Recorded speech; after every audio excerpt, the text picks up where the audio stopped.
Salut la compagnie, c'est Jules Melon et aujourd'hui on se retrouve pour un petit podcast bonus sur un film américain sorti fin janvier, donc il y a quelques mois, et que j'ai rattrapé sur le tard, Companion, dont on m'avait beaucoup parlé, une sorte de thriller psychologique, j'en dis pas plus pour l'instant, réalisé par Drew Hancock et qui est coproduit par Zach Cregger, oui, vous savez, celui qui a fait Barbare à la mise en scène et qui va bientôt proposer son prochain long métrage, je crois, en août au cinéma.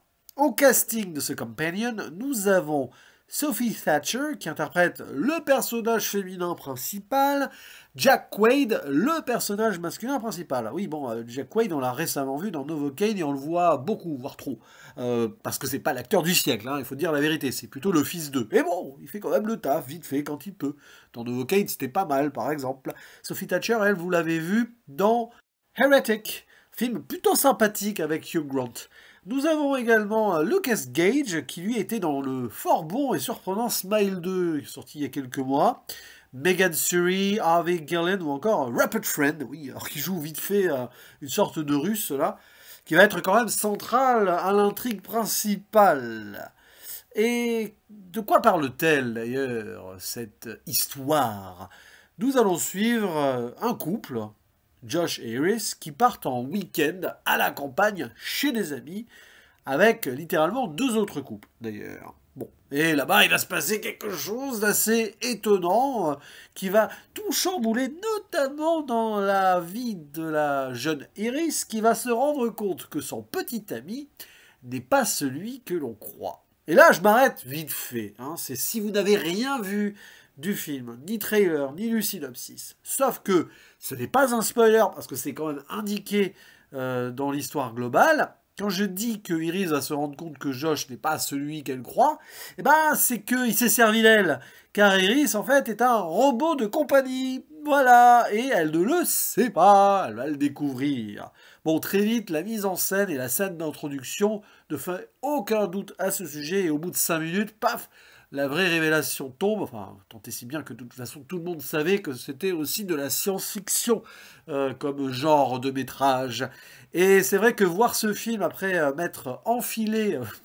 Désolé du terme, hein, c'est pas joli. La 7e saison de Black Mirror, bon, est-ce que c'est une bonne chose? J'ai l'impression d'avoir vu un épisode bonus qui est à peu près de la même durée que le dernier, qui était pas bon, hein, la suite de USS Callister. Donc pourquoi pas? Sauf que c'est pas sorti sur Netflix. Et alors, les retours n'étaient pas forcément très bons, même si certaines personnes avaient apprécié. Qu'en est-il donc de ce délire SF, intelligence artificielle robotique, de l'année 2025? Eh bien, 2025. Sur ce plan-là, la date de sortie, forcément, d'emblée pose problème, puisque tout a été dit et redit sur le sujet, et que, je pense, cette œuvre n'apporte rien de plus sur le propos scientifique. Cependant, s'il y a quelque chose à sauver d'un métrage assez moyen, il faut l'avouer, c'est qu'il y a en parallèle un discours féministe sur le fait que nous avons un personnage masculin principal carrément toxique. On peut même le qualifier d'incel, hein, puisqu'il est obligé de se payer ce robot de compagnie pour pouvoir avoir l'illusion que quelqu'un l'aime, parce que il est imbuvable, quoi. Enfin, c'est un gars qui se plaint de tout et qui veut à tout prix tout avoir, qui se pense au-delà de tout mérite. Bon, bref, frustré, quoi. Très américain hein, dans cette écriture, peut-être qu'il y a un discours sur la société américaine derrière. Ok, pourquoi pas. Donc sur ce point de vue, c'est sympathique, c'est assez frontal, c'est même un peu revenge par moment et on sait où on va arriver d'une façon ou d'une autre. Et il y a cette idée d'émancipation très difficile qu'on peut mettre en parallèle avec la difficile émancipation féminine qu'il y a pu avoir dans l'histoire, notamment aux États-Unis, et en plusieurs vagues, d'accord. Mais, alors, seul souci quand même, c'est que ce film arrive 50 ans après Les Femmes de Stepford. Et donc j'ai parlé il n'y a pas longtemps. Et c'est vrai que quand je l'avais vu, je me suis dit qu'il fallait que je rattrape Companion, ou que j'aille voir Companion, je ne sais pas à l'époque, si je l'avais fait peu avant la sortie ou peu après, peu importe. Mais ce qui est certain, c'est que clairement ici, on a vraiment l'impression, et dès la scène d'ouverture, qu'on a une sorte de suite des Femmes de Stepford, où sans forcément révéler trop l'histoire de ce film à voir, hein, sorti en 1975, c'est que bon, la technologie ayant avancé, là oui, on est en plein dedans, hein, dans le robot de compagnie, et clairement la personnalité féminine totalement dominée par le mec, frustré, etc. Donc difficile aussi de voir ce rapport à la femme à travers le robot. Quand bien même le film essaye d'édulcorer le propos autrement et peut-être est-ce à la fois le défaut et la qualité dans le rebondissement du film. Quoique, enfin, c'est pas vraiment un rebondissement parce que là aussi on le voit venir très vite. Donc, il y a quelque chose de sympathique sur ce principe et Sophie Thatcher, c'est la meilleure actrice du film. Parce qu'elle interprète très bien ce personnage-là qui va être entre deux eaux, qui est programmé, donc qui a aucune liberté, mais qui quand même, par défaut, par évolution, quand même malgré tout, va réussir à sortir quelque chose de cette identité préécrite et précontrôlée. Bon, en plus elle est modée, parce que c'est pas comme ça qu'elle aurait dû se comporter, il va se passer quelque chose, hein. Et derrière, bah, elle va peut-être se révolter face au créateur. On n'est pas non plus dans la libération asimovienne de iRobot, mais on va y penser, parce que de toute façon, ce film référence beaucoup de choses. Évidemment, on va penser à Stepford Wives, et oui, mettre donc sur cette scène d'introduction qui se passe dans un supermarché, c'est clairement l'écho de la fin de Stepford Wives. Donc, pourquoi pas. Bon, ça fait partie d'un programme de rencontre, comme quoi elle s'imagine qu'elle a vraiment rencontré Josh. Et en fait, c'est préprogrammé. On voit une autre forme de rencontre plus tard, dans une sorte de soirée déguisée. Bon. Mais après, donc, on est dans une sorte de continuité aussi de tout ce que Black Mirror a pu faire. Donc, cette série a apporté beaucoup de choses, mais elle a non seulement ses limites sur les dernières saisons, mais en plus, elles étouffent un petit peu certaines originalités et certaines approches de cette SF-là, notamment au cinéma. C'est comme ça, hein, à force d'avoir des redites et de beaucoup de choses, on se retrouve dans de la redondance. Et il y a même une petite touche Terminator, quand même, évidemment, hein, qui fait partie de ces films avant-gardistes sur le côté cyborg Android, alors plutôt Android, pas cyborg ici pour le coup, c'est vraiment de l'Android absolu. Évidemment, il y a une référence clairement à la fin, j'en dirai peut-être plus dans la zone spoiler. Et bien d'ailleurs, on y va de suite, dans la zone spoiler, parce que sinon, pour le reste, la mise en scène, machin, bah, c'est assez factuel, et c'est vrai que parfois, t'as l'impression d'avoir une série upgradée au cinéma, ça aurait pu sortir en VOD direct. Il y a des tentatives sur des scènes d'action, mais je trouve que c'est assez sage, et parfois un peu pauvre, hein, disons-le. Bon, après, c'est la première réalisation, j'ai même pas cité son nom, du réalisateur et scénariste Drew Hancock, donc on peut quand même lui dire... qui peut progresser. Spoiler, du coup, j'y suis vraiment ici.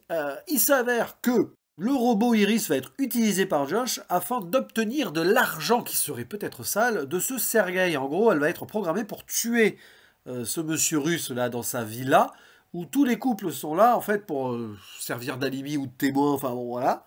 Et l'idée de Josh c'est de partager l'argent à tout le monde, sauf que il était le seul au courant visiblement. Enfin bon, c'est un peu glauque. Le gars, il veut avoir du pognon parce qu'il est américain et qu'il pense qu'il mérite de l'avoir, hein, et qu'il ne l'a pas eu. La frustration absolue, et pas que sexuelle, et pas que sur le fait d'être un incel, hein, tout simplement, parce que c'est clairement ça.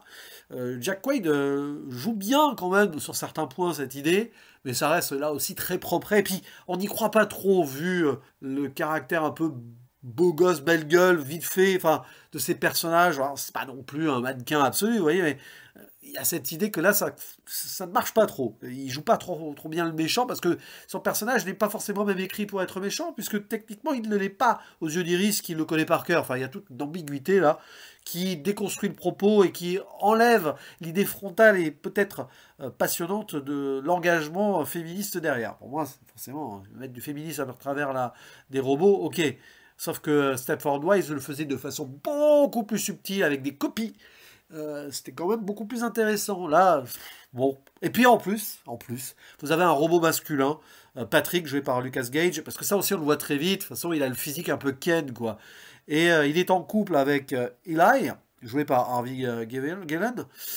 Et bon, bah tu sens que lui aussi va être la contrepartie masculine. Donc il y a des robots masculins aussi. De compagnie. Ok, donc il va être le méchant, il va être un robot toxique masculin de compagnie, mais en fait pas du tout, parce qu'il est reprogrammé en tant que tel. Les robots en tant que objet ici ne sont ni méchants ni bien, ça dépend de ce qu'on fait d'eux. Mais cette idée, à un moment, bon, y a un flic qui débarque et il va prendre son costume et c'est Terminator 2. Hein, voilà, c'est le T-1000 à la fin, et puis en plus mettre dans les mimiques. Alors moi je veux bien, hein, on est dans le postmodernisme absolu, mais c'est inutile cette référence. C'est même pas du fanservice, on est presque ridicule. Il y a beaucoup de choses qui le sont.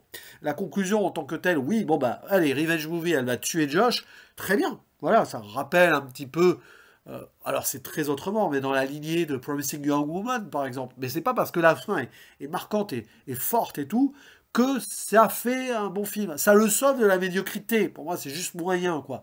Parce que, au-delà d'un propos qui est intéressant, je trouve que ça ne va pas très loin et que parfois ça veut le radoucir par défaut, parce que quand même, quoi, sauf le final. Voilà. Et d'ailleurs, c'est un petit peu la vengeance de Stepford Wives. La fin de Stepford Wives, c'est pas très joyeux. Là, au moins, ça l'est un peu plus. Mais bon, émancipation ou non, dans ce monde de fous, à un moment, il y a des réparateurs de la compagnie Empatix, là, parce que ça s'appelle comme ça. Il y a le plus âgé qui dit au plus jeune, ah bah, tu sais, c'est un monde de fous, ah, ces gens-là, s'ils utilisent des robots, c'est qu'ils ne sont pas bien dans leur tête. Ah bah oui, ils en font des objets sexuels ou des trucs bizarres. Ouais, ouais, ouais. Bon, le discours, il est là. Faites attention aux nouvelles technologies, hein, mises entre les mauvaises mains. Hein. Ah, c'est un petit peu boomer quand même aussi, hein, sur certains points. Mais bon, ça se veut, à mon avis, inachevé et surtout pas assez approfondi. Je ferme la zone spoiler. Déjà que je dépasse les 10 minutes dessus, c'est un petit exploit. Parce qu'au final, le film ne raconte pas grand-chose de plus que de ce qui a été fait. Et ne le fait pas forcément mieux. Il n'y a pas de plus-value, ni artistique, ni esthétique, ni formelle. Et oui, il y a l'idée de mettre ça dans la rage actuelle, mais bon, ça commence à même être dépassé dans cet aspect-là, je trouve. Ouais, c'est la revanche de Barbie aussi, si vous voulez. Non, c'est pas spécialement bien, hein, Companion. Si vous l'avez pas vu au cinéma, ne regrettez rien.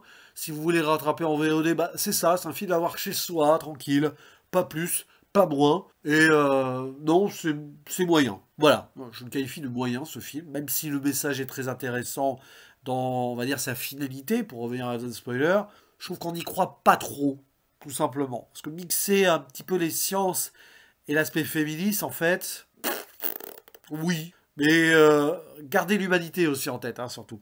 Voilà. Et puis il n'y a pas de, on va dire, creusement social non plus. Ça sonne creux, puisque c'est pas creusé. N'hésitez pas à dire en commentaire ce que vous pensez de ce film, si vous l'avez vu au cinéma à l'époque, ou si vous venez de le rattraper comme moi, et on en discute en commentaire. Je vous dis à la prochaine, ciao.